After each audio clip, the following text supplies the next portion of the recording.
Okay, now students, when you are all aware of what sets are, how they are to be represented and various types of sets, today we proceed with the topic with a new definition, that is of a subset.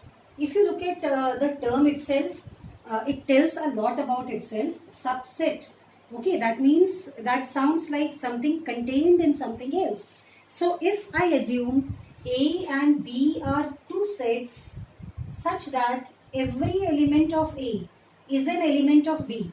That means all the elements which are appearing in the set A should also be in the set B. See, the condition is over set A. Nothing is told about set B. We are only saying every element of set A should be in the set B. Then A is called as subset of B. This is the notation for a subset. Because we are saying all the elements which are present in A, they are also in the set B. So we can write A is a subset of B. Now because A is completely contained in the set B, therefore A is termed as subset.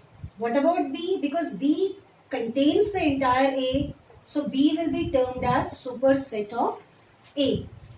I have taken an example here. You can see A is a set which is containing these four elements. Four integers you can see it contains. And as I said, the condition is over set A. So I have to only check for the elements of set A. We will see -1 belongs to A. I have to check whether it is belonging to B or not. So you can see -1 appears in B. Then 0 belongs to A.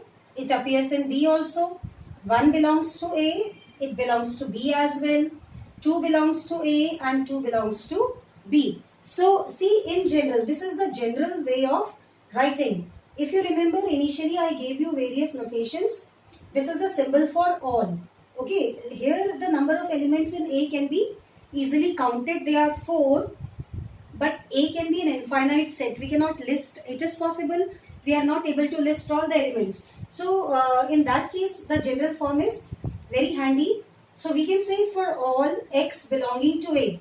That means for every element in A. So X is denoting all 4 of these.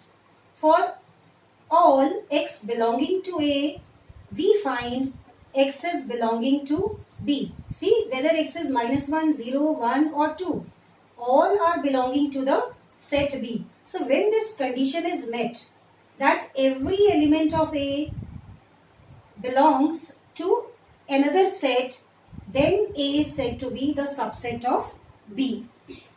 Further, see, there are some points I have mentioned over here.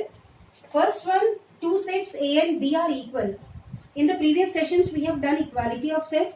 We saw A and B will be equal if every element of A is in B and every element of B is in A.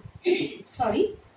So, but if you look at the condition of subset, we are only saying every element of A is in B. So if I have to make the two sets A and B equal, then every element of A should be in B and every element of B should be in A. So see, that is what is mentioned here. Two sets A and B are equal if and only if A is a subset of B and B is a subset of A. So what are we saying? If you come back to this example again, we can say A is a subset of B, but we cannot say B is a subset of A. You will find in B there is a number -2 which is not in A.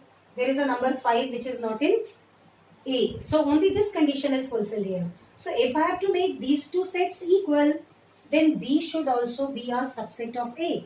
Then I will have to remove these 2 points. And when I remove these 2 points, they both will become equal. So if I need to prove two sets are equal, we can prove these two conditions, that A is subset of B and B is subset of A. Okay, next one. As every element of A belongs to itself. So every element of A is in the set A. Therefore, we can say every set is a subset of itself. So every set will be a subset of itself. Keep in mind. Moreover, empty set is a subset of every set. So empty set will be taken as subset of all the sets. Now moving on to keep these conditions in mind when we proceed through the next term. Next term is proper subset. Now if you see we have actually discussed proper subset, but we have not used the term proper subset. It says like A is a subset of B and A is not equal to B. Like here, you can see A is a subset of B, but they both are not equal. Then A is a proper subset of B. Here A is a proper subset of B because it is entirely contained in the set B. Okay. So you can easily see B is a larger set and it contains the set A. So A becomes a proper subset of B. Later on when we will do Venn diagram, you will see through diagram also it can be understood better. Now coming to power set, it says the set formed by all the subsets of the set A. If you are given a set A, you write all its subset and make a new set which contains those subsets. So the set formed by all the subsets of the set A is called power set of A and it is denoted like this. We will discuss some of the cases by increasing the number of elements in set A. So what is given in the definition, let us understand it through various examples. You can see in the first case I have taken A to be a null set. Empty set you can see here. And just now we have learned empty set is a subset of every set and the set is also a subset of itself. If I talk about, keep that in mind, and A is an empty set, then you can see how many subsets it will have. Its subsets are only this set. Means null set or the set itself is its subset. So number of subsets of A is only 1. If I start counting how many subsets, this is only 1.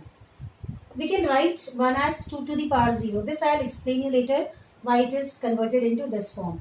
Okay, let us increase the number of elements in set A. Suppose set A is having only one element and I have used that element as a number 1 is being used as its element. So there is one, this is a singleton set. Its subsets will be, one subset will be null set. As I told you, empty set is a subset of every set. So it's one of its subset is null set and the other subset will be the set itself including 1. You can see both these points I have included.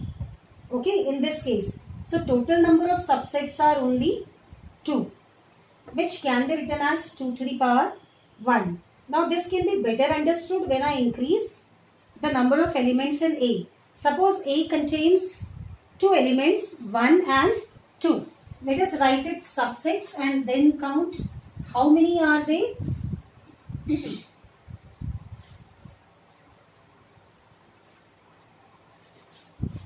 So its subsets are